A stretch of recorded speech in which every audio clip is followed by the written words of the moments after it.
నమస్తే దోస్తులు, నమస్తే. ఇగో బోటి కర్రీ చేస్తున్నా చూడు. ఇగో బోటి ఉడకబెట్టేసిన, ఉప్పు పసుపేసి ఇగో తాలింపు స్టార్ట్ అయింది. మసాలా, ఉల్లిగడ్డలు, పచ్చిమిర్చి వేసేసిన.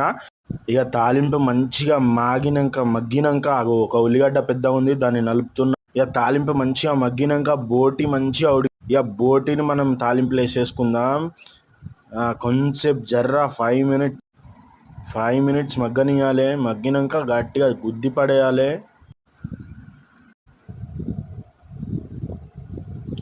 ఇగో ఇదే దోస్తులు, ఉల్లిగడ్డ పెద్ద ఉంది, మంచిగా మగ్గుతుంది. మగ్గినాక తాలింపు మంచిగా బోటి వేసేసేయాలి.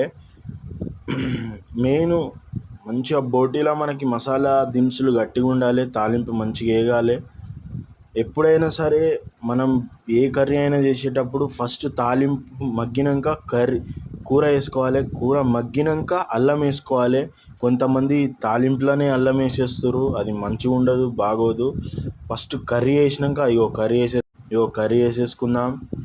మంచిగా కర్రీ వేసినామా, ఇక ఇప్పుడు మంచిగా కలుపుకోవాలి. సింకులో వేసేసిన, నీళ్ళు పోసేసిన. ఇక మంచిగా బోటి కర్రీ మూత తీసేసిన. మంచిగా మగ్గింది. ఇట్లనే కొంతసేపు ఒక 10 నిమిషాల దాకా మంచిగా మగ్గనియాలి. మగ్గినాక అల్లం వేసేసుకొని మంచిగా అల్లం మగ్గినాక మళ్ళీ కారం, ఉప్పు అన్నీ మంచిగా బరాబర్ వేసుకోవాలి. ఫస్ట్ మెయిన్ గుర్తుపెట్టుకోవాల్సింది, తాలింపులో ఎప్పుడు కూడా అల్లం వెల్లిగడ్డ వేయొద్దు. కూర మగ్గిన తర్వాతనే అల్లం వెల్లిగడ్డ వేసుకోవాలి. అప్పుడే నీకు కూర మస్తు అవుతుంది, సూపర్ అవుతుంది. Okay, subscribe.